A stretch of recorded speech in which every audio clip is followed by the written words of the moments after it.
Study ہے کہ انہوں نے ان کو روزانہ ایک انڈا کھلایا تھا اور تقریباً مہینے بعد انہوں نے یہ کنکلوڈ کیا کہ نہیں بڑھتا، کولیسٹرول کا کوئی تعلق نہیں، ہول ایگ تھا.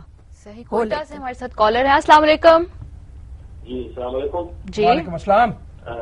میں ڈاکٹر صاحب سے یہ پوچھنا تھا کہ جو بادام وغیرہ کے یہ بتا رہے ہیں تو کیا ہم اس گرمی میں لے سکتے ہیں یا کوئی انفیکشن تو اس سے نہیں بڑھے گا؟ مطلب یہ بالکل، کیونکہ اس میں زیادہ فیٹس وغیرہ ہوتے ہیں، ہمارے کوئٹہ میں تو یہ بہت پائے جاتے ہیں. یہ بھی کانسیپٹ ہے نا کہ جو بادام وغیرہ گرمی کرتے ہیں جسم کے اندر جا کر. یہ بڑا ایک انٹرسٹنگ اور ایک مس کانسیپٹ ہے کہ جی گرمیوں میں فلاں چیزیں نہیں کھانی چاہیے. کل بھی میں کسی پیشنٹ کو کہہ رہی تھی کہ گرمی کا موسم باہر ہے، ہمارا جو بلڈ ہے نا اس کا ایک ٹیمپریچر ہے 98.6 وہ ٹیمپریچر ہے. مجھے تو کوئی انسان نہیں ملتا جس کا ٹیمپریچر وہی ہو انٹرنلی. زیادہ تر لوگ، کل بھی میں 2 پیشنٹس مجھے کہہ رہے تھے جی سردی بڑی لگ رہی ہے، اے سی کی ہوا برداشت نہیں ہوتی. آپ کو اپنے آپ کو دیکھنا ہوتا ہے کہ آپ کے اندر گرمی کا سیزن شروع ہوا ہے کہ نہیں ہوا ہے، اور میرے حساب سے کسی کے اندر نہیں شروع ہوا. بہت ریئرلی کوئی صحت مند انسان ہوتا ہے جو اتنا جس کا باڈی ٹیمپریچر نارمل ہوتا ہے اور وہ اندر سے ہیلدی ہوتا ہے. ہاں اس کو ضرورت نہیں ہے وہ ذرا کم کھائے، لیکن زیادہ تر لوگوں کے اندر ساری ہارٹ کی بیماری، جوڑوں کی بیماری، موٹاپا، یہ سب خون کی ٹھنڈک سے تعلق رکھتے ہیں. تو گرمی کا موسم باہر ہے، آپ کے اندر نہیں ہوتا. دوسری بات یہ ہے کہ جس مقدار میں کہا جا رہا ہے نا اس سے گرمی نہیں ہوتی ہے.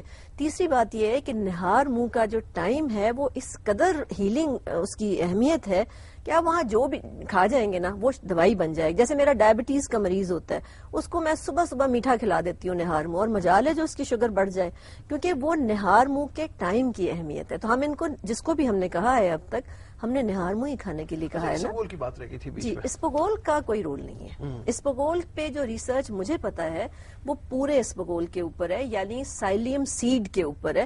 ہسک کے اوپر تو پتہ نہیں ہے کہاں سے ہمارے کلچر میں آ گیا. میں نے کسی بھی مریض کو اسپغول کھا کے کولیسٹرول نیچے کرتے نہیں دیکھا. مجھے بند کرنا پڑتا ہے ہر ایک کا، کیونکہ اس سے موٹاپا ہو رہا ہوتا ہے، اس سے واٹر ریٹینشن ہو رہی ہوتی ہے، اس سے ان کو کانسٹیپیشن ہو رہی ہوتی ہے اور وہ ویکنس کا شکار ہو رہے ہوتے ہیں، کیونکہ اسپغول الکلائن ہے یا اسپغول ٹھنڈی تاثیر رکھتا ہے. تو وہ مجھے تو کسی کو فائدہ کرتا نہیں. عبداللہ ہے ہمارے ساتھ لائن پہ. السلام علیکم عبداللہ. وعلیکم السلام. جی کیا سوال کریں گے؟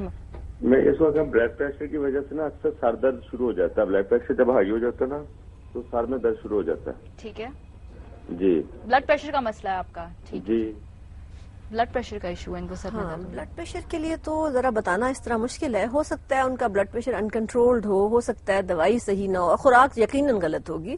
خوراک تو ہوگی جبھی بلڈ پریشر ہوا، اور یہ سٹریس کو شاید نہیں ہینڈل کر پا رہے ہوں گے تبھی بلڈ پریشر ہوا. لیکن یہ بتانا بہت مشکل ہے کہ یہ اس وقت کتنا بلڈ پریشر چل رہا ہے اور یہ دوائی کھا رہے ہیں کہ نہیں کھا رہے ہیں، اس طرح بتانا ذرا مشکل ہے. کولیسٹرول اور ہارٹ ڈیزیز، کیسے کولیسٹرول بڑھ گیا فوراً دل کا دورہ جو ہے کولیسٹرول کے اوپر ڈال دیا جاتا ہے، آپ اگری کرتی ہیں اس سے؟ نہیں میں نہیں، سائنس ایگری نہیں کرتی. سائنس یہ کہتی ہے کہ ہارٹ اٹیک ہوتا ہے وائٹامن اے اور وائٹامن ڈی کی ڈیفیشنسی سے. ہارٹ اٹیک ہوتا ہے B6 B12 اور فولک ایسڈ کی ڈیفیشنسی سے. ہارٹ اٹیک ہوتا ہے سیلینیم، کاپر اور میگنیشیم کی ڈیفیشنسی سے. سٹریس سے ہوتا ہے، انہیلدی لائف سٹائل سے ہوتا ہے. کولیسٹرول کا کوئی رول نہیں ہے. کہتے یہ ہیں کہ جو پلاک بنتا ہے، جو وہ جمتا ہے نا اس کے اندر، ویسل کے اندر، اس کے بیچ میں کیلشیم ہوتا ہے سب سے زیادہ. اچھا اس میں کولیسٹرول نہیں ہے. یہ بھی انالیسز ہے باقاعدہ اس کا، جو جس کو آرٹیریو اسکلیروسس کہتے ہیں، یا جو ایک پیچ بنتا ہے جو ویسل بلاک کرتا ہے، اس کے اندر کیلشیم بیٹھا ہوتا ہے سب سے زیادہ. تو پروبیبلی پیسچرائزڈ ملک آتا ہے. بہت زیادہ کالرز آج آپ کے لیے. آج رحیمیہ خان سے بھی کالر ہیں. السلام علیکم. السلام علیکم جی. جی فرمائیے. وعلیکم السلام جی.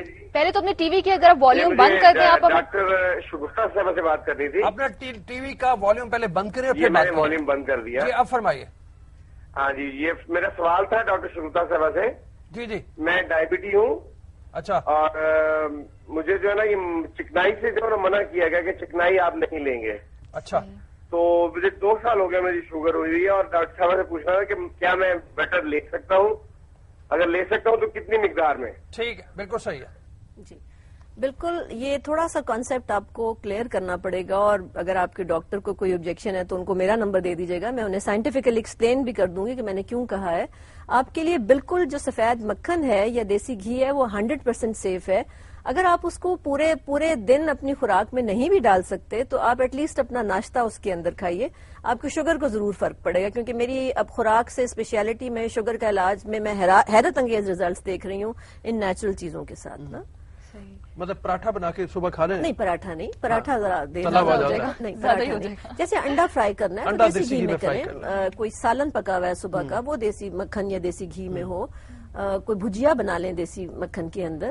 کسی بھی طرح سے کوئی تھوڑی مقدار میں صبح ہی آنا شروع ہو جائے گا تو انشاءاللہ ان کی ڈائبٹیز کو ضرور فرق پڑے گا. اگر انڈا صبح جو ہے اس کو آلیو آئل میں, ورجن آلیو آئل میں بنا لیں, نہیں, اس کا ذرا فائدہ ہی ہے. نہیں, بٹر از 100% بیٹر دین آلیو آئل. میں نے بتایا کہ آلیو آئل کو ہیٹ نہیں کر اچھا, سکتے. بٹر اور مارجرین پہ بھی کچھ لوگ سوئچ کر جاتے ہیں. مارجرین کیا بہتر ہے؟ مارجرین تو پروسیسڈ ہے, مارجرین تو ٹرانس فیٹس ہے, مارجرین تو انجوریس ہے, مارجرین ہارٹ اٹیک کرے گا.